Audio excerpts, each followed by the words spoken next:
Morning children. Online class 6 subject Hindi पाठ 16। यह है भारत देश हमारा। तो देखिए हमारे इस पाठ में क्या है, एक कविता दी गई है। इसे किसने लिखा है? आपके दक्षिण भारत के प्रसिद्ध कवि सुब्रह्मण्यम भारती जी ने लिखा है। और ये कविता जो है मतलब इस कविता के माध्यम में भारत की राष्ट्रीयता भावना को जागृत करने के लिए इसमें बात कही गई है। यानी देखिए प्रस्तुत पाठ में कवि ने भारत की विशेषताओं का क्या किया है, इस कविता में गुणगान किया है। और विश्व का कोई भी देश इसके समतुल्य नहीं है। हिमालय की ऊंची चोटी, गंगा की पवित्र धारा और वेदोपनिषद आदि अमर ग्रंथ इस देश को यश दिलाते हैं तथा यहाँ महापुरुषों, महारथियों और अवतारों का देश रहा है। हमें अपने देश की रक्षा हेतु सदैव तत्पर रहना चाहिए। तो आइए हम अपनी ये कविता पढ़ते हैं। देखिए, चमक रहा उन्तुंग हिमालय, यह नागराज हमारा ही है। तो यहाँ पर क्या किया है, यहाँ पे जो हमारे कवि हैं वो हिमालय की प्रशंसा करते हुए क्या कहते हैं, हिमालय का गुणगान करते हुए वे हमसे कहते हैं कि जो चमक रहा है, जो उन्तुंग मीन्स क्या होता है आपका, बहुत ऊंचा, यानी जो बहुत ऊंचा, यानी जो हमारा हिमालय है बहुत ऊंचा है, वो क्या है, चमक रहा है।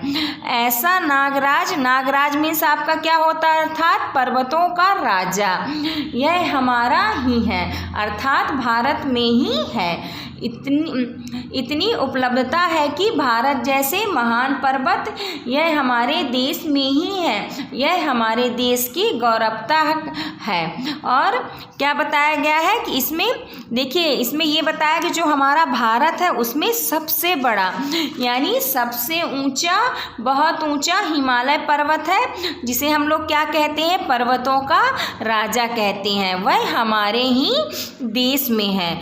जोड़ नहीं धरती पर जिसका, वह नागराज हमारा ही है। जोड़ मतलब क्या होता है बताइए? तो इसमें क्या कहा गया है कि जोड़ नहीं, मतलब इसका यानी इसका कोई तोड़ नहीं है, अर्थात इसका मुकाबला कोई नहीं कर सकता है पूरी पृथ्वी पर, अर्थात इसकी पूरी पृथ्वी पर कोई विकल्प नहीं है। नदी हमारी ही है गंगा, प्लावित करती मधुरस धारा।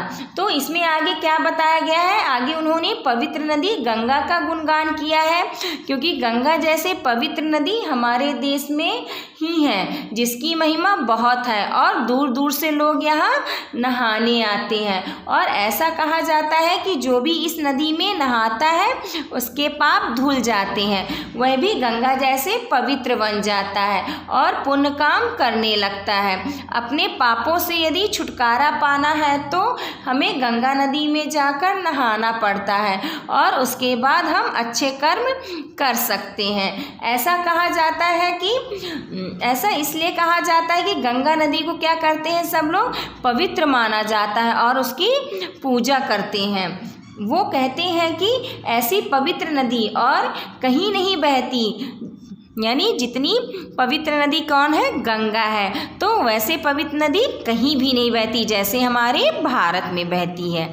बहती है क्या कहीं और भी ऐसी पावन कलकल धारा, यानी क्या कहता है, ऐसी पवित्र नदी और कहीं बहती है जिसकी धारा कलकल करती हुई यानी शोर मचाती हुई या उसकी धारा प्रवाहित होती है।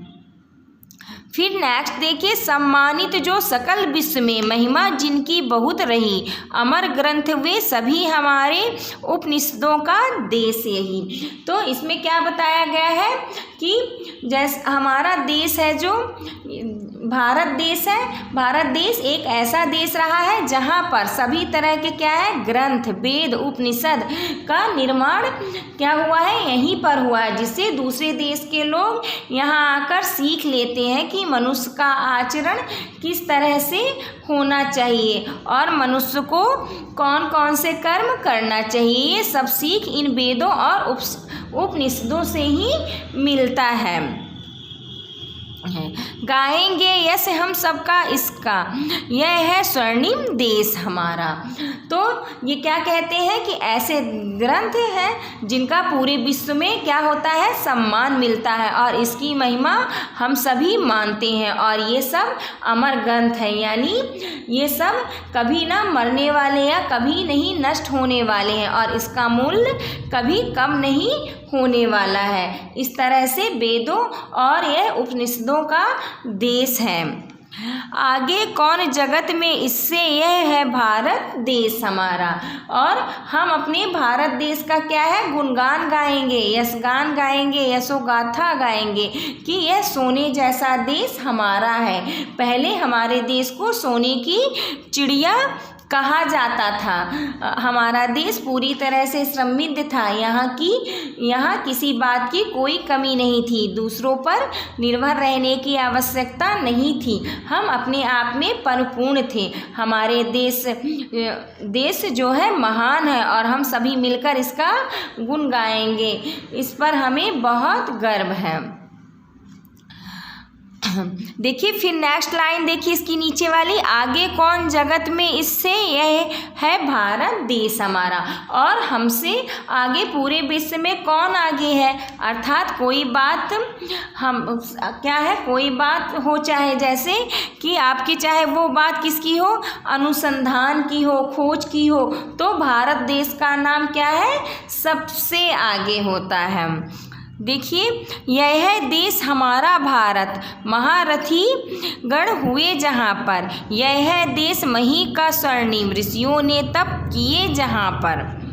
तो इसमें क्या बताया गया है कि भारत देश हमारा ऐसा देश है जहाँ पर महारथी गण, चाहे वो क्या हो, आपके कोई भी समाज सुधारक हो, महान लोग हो या क्रांतिकारी रहे हो, चाहे वैज्ञानिक रहे हो, तो ये सभी महान लोग हमारे देश से होकर ही गए हैं। ऐसे महान लोग हमारे भारत देश से होकर क्या है, चले गए हैं। इनका निर्माण भारत देश की ही किया है और पूरे विश्व में महानता का निर्माण किया है। देखिए फिर ये पृथ्वी का सबसे बड़ा देश है, जिसे हम लोग क्या कहते हैं, मही का स्वर्णिम यानी सोने की चिड़िया कहते हैं, जो सारे बातों से परिपूर्ण है, यह समृद्ध है और हमें किसी दूसरे देश के किसी बात पर निर्भर रहने की आवश्यकता नहीं है। अब देखिए ऋषियों ने तप किए जहाँ पर, यह है देश जहाँ नारद के गूंजे मधुमय गान कभी थे। तो इसमें क्या बताया है कि जहाँ पर महान ऋषि मुनियों ने तपस्या कर कर हमारे देश का कल्याण किया है, यानी महान बताया है। इस तरह महान मुनियों का देश भारत देश कहलाता है। और यहाँ नारद मुनि जैसे जो ऋषि थे, यानी सबकी बात का वो क्या करते थे, खबर रखते थे, और जो सबसे महत्वपूर्ण बातों का उनको खबर पर चलता था तो वो क्या करते थे, सभी बातों का उनको एक जान रहता था और समय पड़ने पर वो सारी बातें देवों को बताते थे या लोगों तक पहुँचाते थे, और जिसके कारण सभी लोगों को आने वाले संकट की सूचना मिलती रहती थी। हम लोग कहते हैं ना, नारद जैसे इधर उधर मत करो, यानी हम लोग ये समझते हैं कि नारद जी इधर उधर का काम करते थे, यानी भिड़ाने वाला काम करते थे, लेकिन ऐसा बिल्कुल भी नहीं है। नारद जी जो चाहते थे कि कौन सा ये चीज़ हमारे राष्ट्रीय हित और हमारे देश हित के लिए सही है, वही चीज़ें जाके देवों को बताते थे और उन्हें सूचना देते थे कि संकट कहाँ पर है, और वो संकट का सामना करने के लिए देव लोग क्या करते थे, तैयार रहते थे। इसलिए चाहे नारद मुनि हो, वाल्मीकि हो, तो हमारा देश ऋषि मुनियों का देश कहलाता है। यह है देश जहाँ पर बनते सर्वोत्तम सामान सभी थे। तो यहाँ पर इनके गीत या गूंज हमें सुनाई दे रहे हैं। यह हमारा देश वही है जहाँ पर सबसे अच्छे अच्छे सामान हमारे देश में ही तैयार होते हैं और दूसरी देश में बांटने के लिए जाते हैं। इसी तरह हमारा देश परिपूर्ण था, समृद्ध था, किसी भी बात की कमी नहीं थी, और हमारे देश में सबसे अच्छी क्या थी, क्वालिटी थी। यह है देश हमारा भारत, पूर्ण एक जानकार का शुभ निकेतन, यह है देश जहाँ पर बरसी बुद्ध देव की करुणा चेतना। तो क्या बताया गया इसमें, हमारे कवि क्या कहते हैं कि यह हमारा महिमामयी गौरवशाली हमारा भारत देश है, अर्थात हमारे देश में पूर्ण एक ज्ञान मिलता है, यानी किसी तरह की एक ज्ञान की बातें हमारे देश में होती हैं। और कहीं भी अगर एक ज्ञान का नाम लिया जाता है तो भारत देश का नाम सर्वोपरि लिया जाता है, अर्थात सबसे पहले लिया जाता है। शुभ अर्थात सफ़ेद, जो शांति का प्रतीक होता है, अर्थात इस तरह हमारे भारत देश में एक ज्ञान का प्रचार होता है और वह शांति से होता है, और हम अपने उच्च विचारों से अपने देश का परिचय कराते हैं।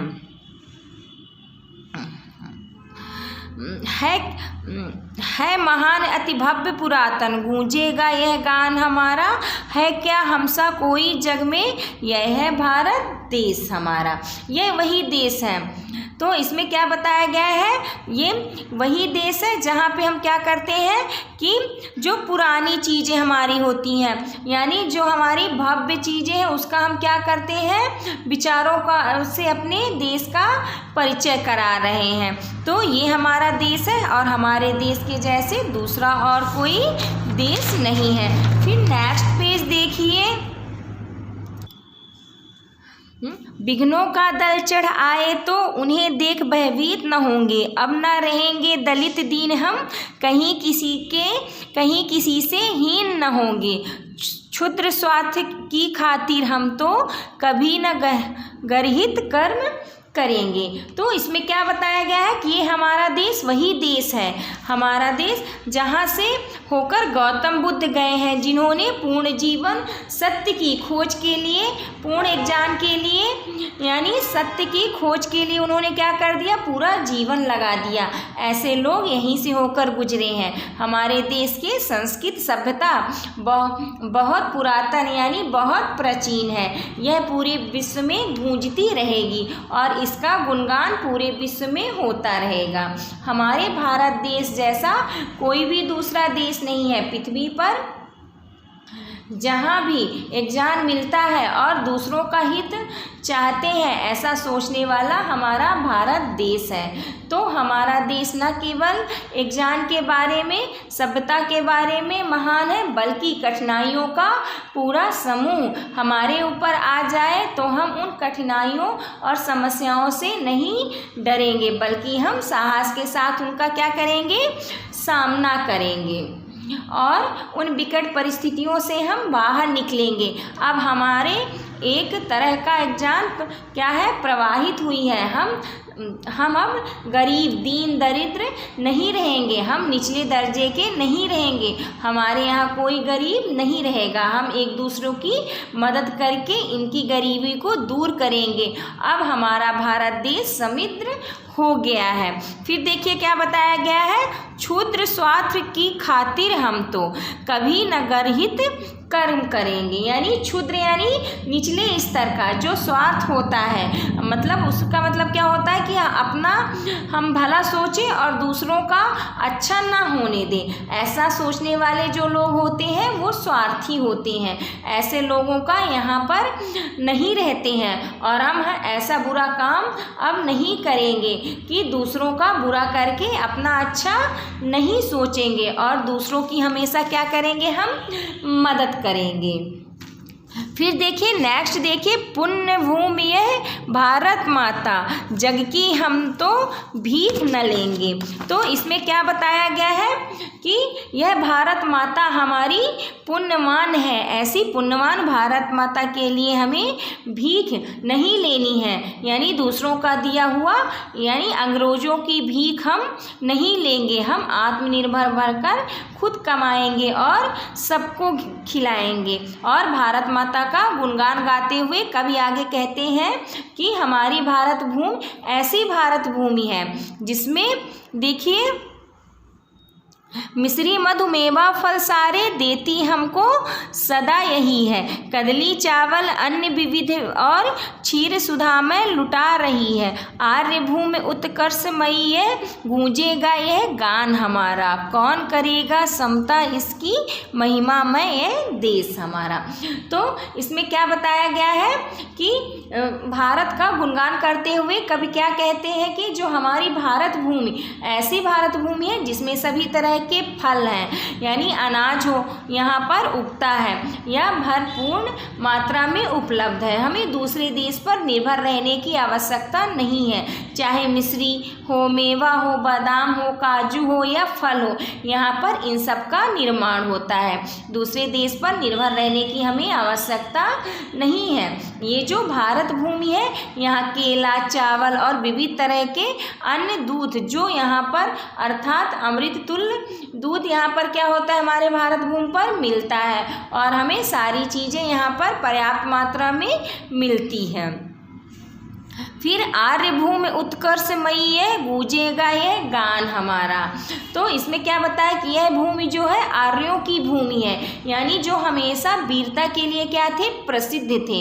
हमें उनके तरह ही वीर बनना है और किसी के सामने अपना सर हम नहीं झुकाएंगे और इसका गान सदियों तक हम क्या करेंगे, गाते रहेंगे। कौन करेगा समता इसकी महिमा में यह देश हमारा। तो इसमें कवि क्या कहता है कि इसकी बराबरी कोई और दूसरा देश नहीं कर सकता, क्योंकि इसकी समानता कोई विश्व में नहीं कर सकता। हमारे जो कवि है वो इसका क्या कहते हैं कि हमारे भारत देश जैसा कोई और देश दूसरा देश हो ही नहीं सकता।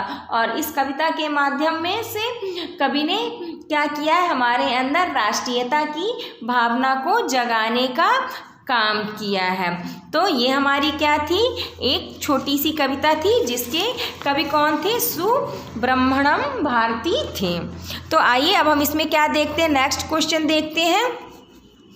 सही विकल्प पर हमें क्या करना है, सही का निशान लगाना है। तो देखिए कविता में नागराज कहा गया है, तो नागराज किसे कहा गया है, इसका आंसर हो जाएगा हिमालय को। तो इसका आंसर क्या होगा, सेकंड नंबर देखिए हिमालय को।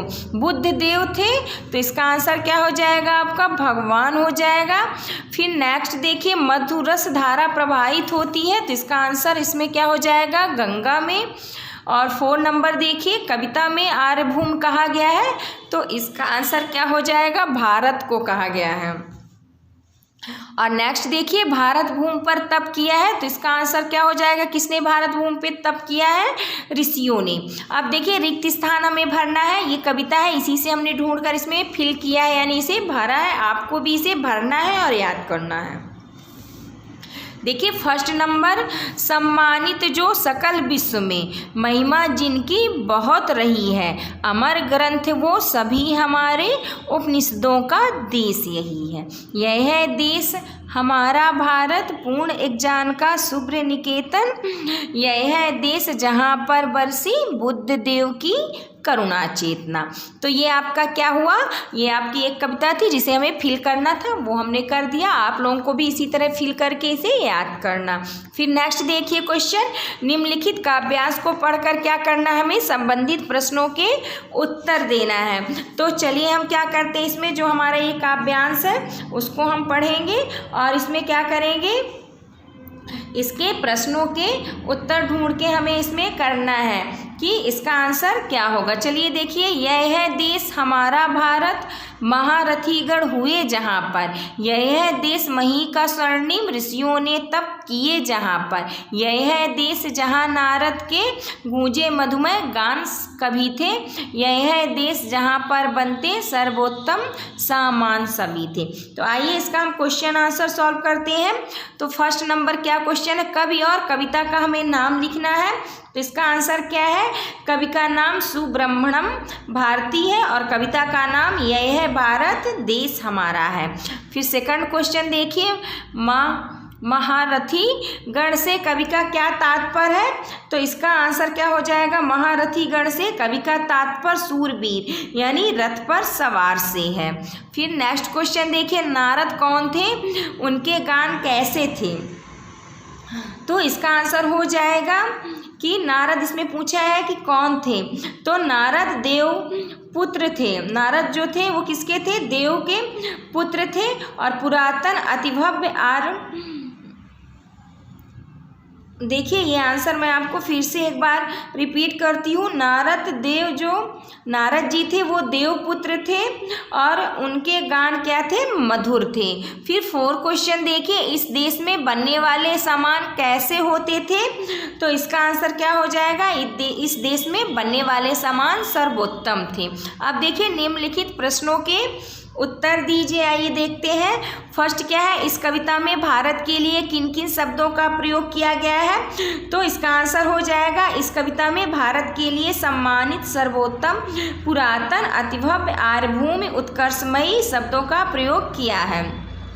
भारत किन उपलब्धियों के कारण श्रेष्ठ देश है? तो इसका आंसर हो जाएगा हिमालय की ऊंची चोटी, गंगा की पवित्र धारा और वेदोपनिषद आदि अमर ग्रंथों के कारण भारत श्रेष्ठ देश है। थर्ड क्वेश्चन देखिए, इस कविता में हिमालय के बारे में क्या कहा गया है? तो इस कविता में हिमालय के बारे में कहा गया है कि हिमालय पर्वतों का राजा है। फिर नेक्स्ट पेज देखिए। नेक्स्ट क्वेश्चन, भारत की पुण्य भूमि हमें क्या क्या पदार्थ प्रदान करती है? तो इसका आंसर क्या हो जाएगा कि भारत की पुण्य भूमि हमें मिश्री, शहद, मेवा, सारे फल, चावल, विविध अन्न और दूध प्रदान करती है। इस कविता में भारतवासियों की किस विशेषता का उल्लेख हुआ है? तो इस कविता में भारतवासियों की वीरता, ज्ञान, महानता का उल्लेख हुआ है। अब देखिए भाषा की बात में हमें क्या करना है? इसे संधि विच्छेद करनी है। तो मतानुसार का क्या हो जाएगा? संधि विच्छेद मत धन अनुसार हो जाएगा। उसी तरह सिंहासन का क्या हो जाएगा आपका? सिंह धन आसन। और पर्वतारोहण का क्या हो जाएगा? पर्वत धन आरोहण। और पुस्तकालय का संधि विच्छेद क्या हो जाएगा? पुस्तक धन आलय यानी पुस्तकालय। अब देखिए निम्नलिखित शब्दों से हमें क्या करना है? प्रत्यय अलग करना है। जैसे लालिमा है तो इसमें क्या हो जाएगा? प्रत्यय, इसमें लाल जो हो जाएगा ये आपका क्या शब्द हो गया, और ईमा आपका प्रत्यय, क्योंकि प्रत्यय हमेशा क्या होता है? ये शब्दों के अंत में लगते हैं। तो इसका हम इसको हम अलग करेंगे तो किस तरह से होगा? लाल धन ईमा, स्वर्णिक का स्वर्ण धन इम, और धनवान का धन धनवान, और चमकीला का क्या हो जाएगा? चमक धन ईला, और बालपन का क्या हो जाएगा? बाल धन पन, और गर्माहट का क्या हो जाएगा? गर्म धन आहट। अब हमें नेक्स्ट क्या करना है? निम्नलिखित शब्दों के हमें 2-2 पर्यायवाची शब्द लिखना है। तो देखिए फर्स्ट क्या है? विश्व। विश्व का पर्यायवाची क्या होता है आपका? संसार या दुनिया होती है। हिमालय का क्या होता है? पर्वतराज और नागराज। फिर गंगा का देखिए, गंगा का सुरसरी होता है, और देव नदी अमृत का क्या होता है? सुधा और पीयूष होता है। तो इस तरह आपका ये लेसन कंप्लीट होता है। Thank you.